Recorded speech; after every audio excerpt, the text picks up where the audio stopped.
Hi అండి. మనం ఈరోజు పాలక్ పనీర్ చేస్తున్నాము. దీనికోసం పాలకూర తీసుకొని శుభ్రంగా క్లీన్ చేసుకొని 2-3 సార్లు వాష్ చేసుకోండి. తర్వాత స్టవ్ ఆన్ చేసి స్టవ్ మీద గిన్నె పెట్టేసి వాటర్ వేసుకొని ఈ పాలకూరని చిన్న అల్లం ముక్క వేసుకొని ఒక 60% ఉడికించుకొని పక్కన పెట్టుకోండి. తర్వాత మనకి పనీర్ ముక్కలు అలాగే ఉల్లిపాయలు, టమోటా అండ్ పచ్చిమిర్చి ముక్కలుగా కట్ చేసుకుని పక్కన పెట్టుకోండి. ఇప్పుడు స్టవ్ ఆన్ చేసి కడాయి పెట్టుకొని ఒక స్పూన్ ఆయిల్ వేసుకొని ఈ పనీర్ ముక్కలు ఇలాగ లైట్గా ఫ్రై చేసుకోండి.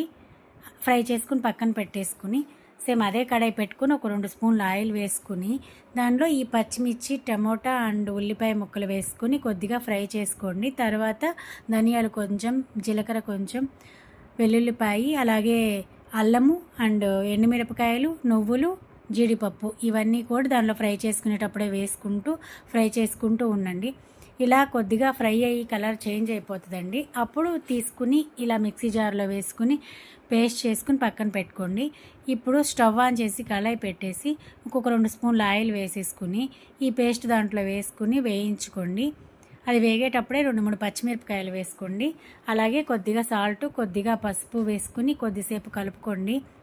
ఇది వేగేసింది అనుకున్నప్పుడు ముందుగా మనం పక్కన పెట్టుకున్నాం కదా ఉడికించుకుని పాలకూర, దాన్ని ఇలా మిక్సీ జార్లో వేసుకుని పేస్ట్ చేసుకుని ఈ పేస్ట్ కూడా దీంట్లో వేసుకొని ఇలా కలుపుకోండి. ఇది కొద్దిసేపు కలుపుకున్న తర్వాత ముందుగా పక్కన పెట్టుకున్నాము వేపుకున్న పనీర్ ముక్కలు అవి కూడా దీంట్లో యాడ్ చేసుకోండి. ఇంతేనండి, మన పాలక్ పనీర్ రెడీ అయిపోయింది. చపాతీలు అండ్ రోటీ అండ్ ఫ్రైడ్ రైస్లోకి చాలా బాగుంటుంది.